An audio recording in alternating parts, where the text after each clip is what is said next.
সাত সকালে রাজধানী মাস্টারপাড়া এলাকা থেকে এক অজ্ঞাত ব্যক্তির মৃতদেহ উদ্ধার। ঘটনার বিবরণ জানা যায়, আজ সকালে মাস্টারপাড়া এলাকায় ওই ব্যক্তির রাস্তার পাশে মৃতদেহটি দেখতে পেয়ে এলাকাবাসী সঙ্গে সঙ্গে খবর দেয় পশ্চিম থানায়। ঘটনার খবর পেয়ে ঘটনাস্থলে ছুটে আসে পশ্চিম থানার পুলিশ।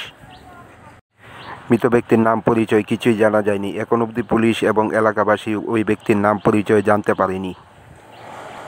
এলাকাবাসীরা জানান, দীর্ঘ কয়েক বছর যাবৎ ওই ব্যক্তি এই এলাকাতেই ঘোরাফেরা করতেন এবং রাস্তার পাশে থাকতেন। পরে পশ্চিম থানার পুলিশ মৃতদেহটি উদ্ধার করে রাজধানী জিবি হাসপাতালে নিয়ে যান ময়নাতদন্তের জন্য। দেখছি দেখছি। কোন সময় দেখছেন আপনারা? আমরা এই দূর আগে দেখছি, তারপর ভিডিওতে দেখি আর পরে থানার খবর দিচ্ছে। কোন থানাতে? পশ্চিম থানা। পুলিশ কি আইছে? আইছে। চিনেননি এই লোকটারে? না, আমরা চিনি না। এই জায়গার মধ্যে কিভাবে আইছে বা এর আগে কোনোদিন দেখছে? এইভাবে বলে থাকতো সবসময়, 4-5 বছর ধরে। কি মনে হয় কিভাবে মারা গেছে? এটা তো রাত্রে আর কি চেনা হয়েছে তো আর আমরা বোঝাতাম না। সকালে কোন সময় দেখছেন আপনারা বিষয়টা? আমরা কোন দেখছি, সবাই আইছে, আমিও আইছি। নাম টাম জানা গেছে কি? না।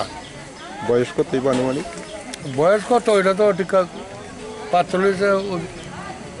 40-45। কতদিন যাবত এদিকে মানে থাকতো? এটা থাকতো 3-4 বছর ধরে, 4-5 বছর তো এটা থাকতো। আর এমনি বাড়ি কোন জায়গায় সে বিষয়ে জানেন কিছু? না।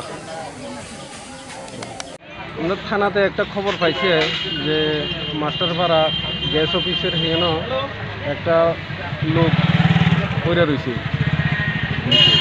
এইটা খবরটা পাইয়া আমরা আইলাম, আইয়া দেখছি এইটা লোকটা মরে রয়েছে।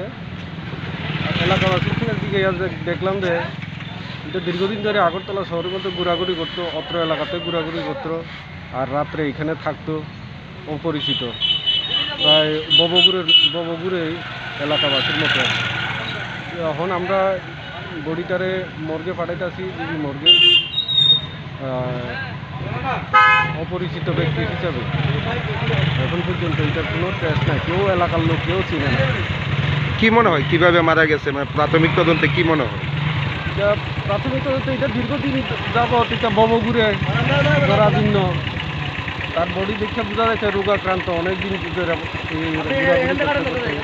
রাস্তায় ফাঁকা